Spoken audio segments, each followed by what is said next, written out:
At the end of this, O'Brien goes back to Mitchell Sanders, the storyteller. He says Mitchell Sanders was right. For the common soldier, at least, war has the feel, the spiritual texture of a great ghostly fog, thick and permanent. There is no clarity. Everything swirls. The old rules are no longer binding. The old truths no longer true. Right spills over into wrong. Order blends into chaos. Love into hate. Ugliness into beauty. Law into anarchy. Civility into savagery. The vapors suck you in. You can't tell where you are or why you're there, and the only certainty is absolute ambiguity. In war, you lose your senses of the definite, hence your sense of truth itself, and therefore it's safe to say that in a true war story, nothing much is ever true. So you have all of these moral categories that we've been talking about, all of these oppositions, these binary oppositions, that become conflated. They become blended into one another. That the absurd horror of the experience blends all of these oppositions into one kind of amalgamation, so that you aren't able to use them to make sense of the experience when you are in this particular experience. And that's what the final reflection says here. You lose your sense of the definite and truth itself, and then in a true war story, nothing much is ever true. So all of this is questioning the possibility of absolute truth existing in any form whatsoever in the experience of war and conflict. And so at that point in time, all of those ways of knowing, those ways of categorizing and understanding experience seem inadequate in the face of the violent brutality and the ecstatic joy and the absurdity of the experience and all of those contradictory elements simultaneously. Then there's a final digression where it reflects in a metafictional way again. Often in a true war story, there is not even a point, or else the point doesn't hit you until 20 years later in your sleep, and you wake up and shake your wife and start telling the story to her. Except when you get to the end, you've forgotten the point again, and then for a long time you lie there watching the story happen in your head. You listen to your wife's breathing. The war's over. You close your eyes. You smile and think, Christ, what's the point? And so again, this final digression here is actually about, not necessarily about storytelling at this point in time. It's actually about the power of experience in terms of its impact. So rather than telling us about the experience itself, this is now a way of registering the severity of the emotional consequences through the length of time and the psychological trauma that can be experienced in response to this. 20 years later, he's still getting up, waking up in the middle of the night, having kind of horrifying dreams about this. And so, this is where you think of this story about Kurt Lemon. He keeps circling back to it over and over again, and this is finally where we get the real details. And this is finally where he stops telling us that the details are true. He says, this one wakes me up. And this is different to all of those repetitions throughout the story of the motif of storytelling and the insistence on its truth. And so the fact that he here doesn't tell us that it's true, I think is a sign that he can actually broach the true details of this story that keep him awake 20 years later and form, I think, the motivation for this particular experience. So he says, in the mountains that day, I watched Lemon turn sideways. He laughed and said something to Rat Kiley. Then he took a peculiar half step, moving from shade into bright sunlight, and the booby-trapped 105 round blew him into a tree. The parts were just hanging there, so Norman Bowker and I were ordered to shinny up and peel him off. I remember the white bone of an arm. I remember pieces of skin and something wet and yellow that must have been the intestines. The gore was horrible and stays with me, but what wakes me up 20 years later is Norman Bowker singing Lemon Tree as we threw down the parts. Now, this is the brutal, violent detail that he has been unable to confront until this point in the narrative. So we've got all of this circling around, all of these digressions, until finally we end here. Here's the thing that really traumatized him. Not even just having to climb up a tree and peel the bits of his friend's body off of the tree, but one of his other friends singing Lemon Tree as they threw down the body parts of his other one. Obviously, there's this horrific irony involved in this, that the guy that's been blown to smithereens here is called Kurt Lemon. And so the other guy, the only way that he can make sense of this utterly horrific experience is by singing Lemon Tree as they throw the bits of his body down out of the tree as if they themselves were lemons. And so there's this play on the name of this guy, who is sort of brutally anatomized in the description through his viscera and his bits of bones and his skin and all these horrific parts of his body that they've had to peel off of the tree. And so the gore and the physical horror is itself obviously part of the reason for the traumatic nature of this memory, but the absurdity of human indifference in the face of this horror is the thing that keeps him alive 20 years later, keeps him awake 20 years later, having nightmares in the middle of the night.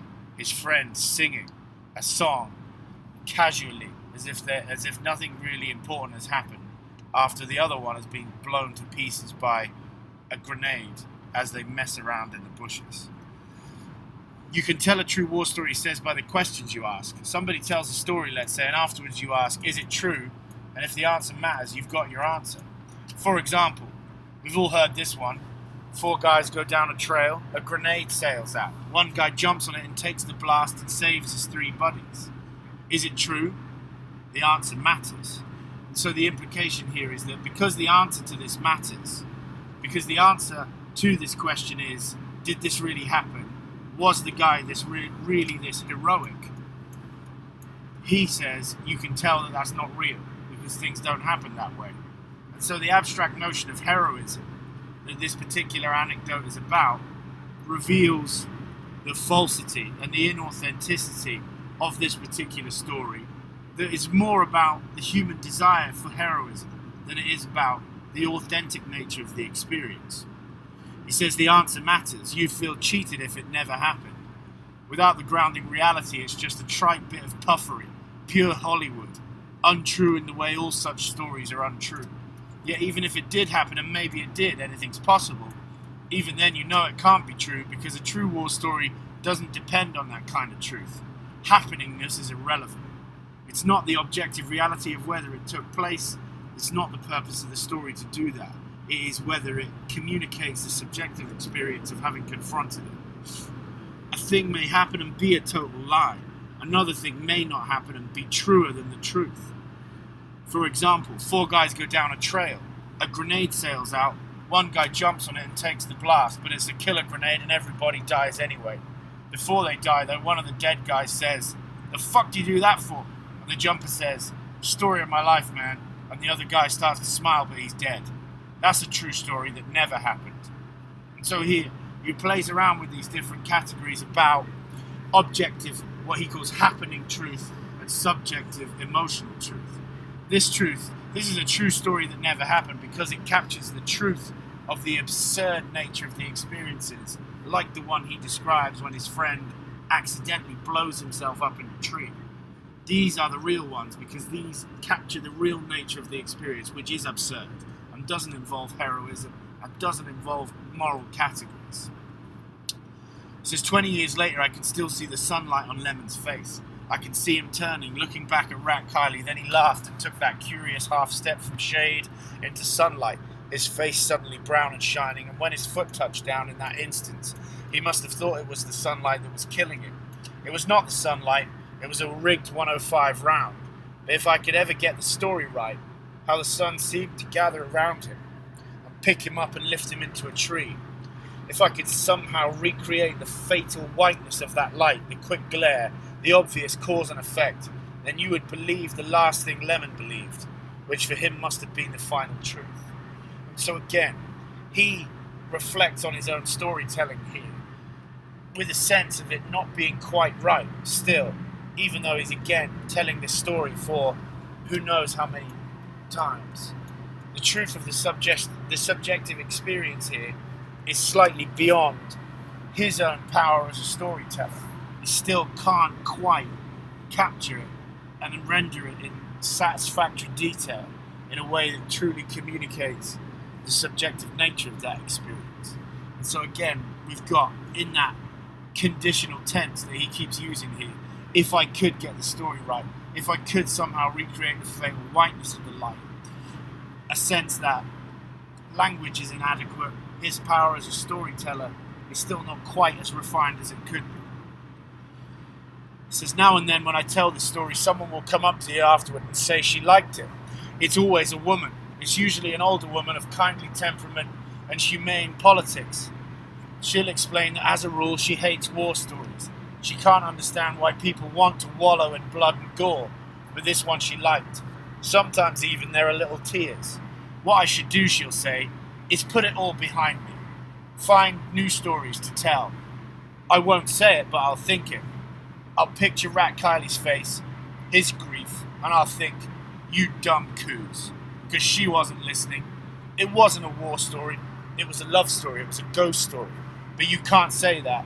All you can do is tell it one more time, patiently, adding and subtracting, making it up a few things to get at the real truth. So again, that sense of distinction that he creates at the beginning of the story, when he gives us Rat Kiley telling us about Kurt Lemon dying, and using all of that racist terminology, and using that misogynistic language to talk about women, and saying to us, I'm going to get you to empathize with this guy in spite of this horrific, the way that he tells the story. Here he is, using it himself right at the end, because again, this woman saying to him, put it behind you, find new stories to tell, hasn't grasped the truth of his storytelling, hasn't understood the horrific nature of the experience and the way in which it is therefore impossible to truly recover from an experience like this unless he engages in the experience of communicating narratives that are received and understood by other people. And so this is an act of communication that in itself becomes a type of catharsis that allows someone like himself to recover from these traumas. But there's no way he can move beyond it and find different ones to tell. He has to keep retelling the same experience because it is something that is impossible to recover from. The fact that he concludes the story by becoming the supposedly immoral character that he uses to open it shows us again the loss of those clear moral binaries on a personal level.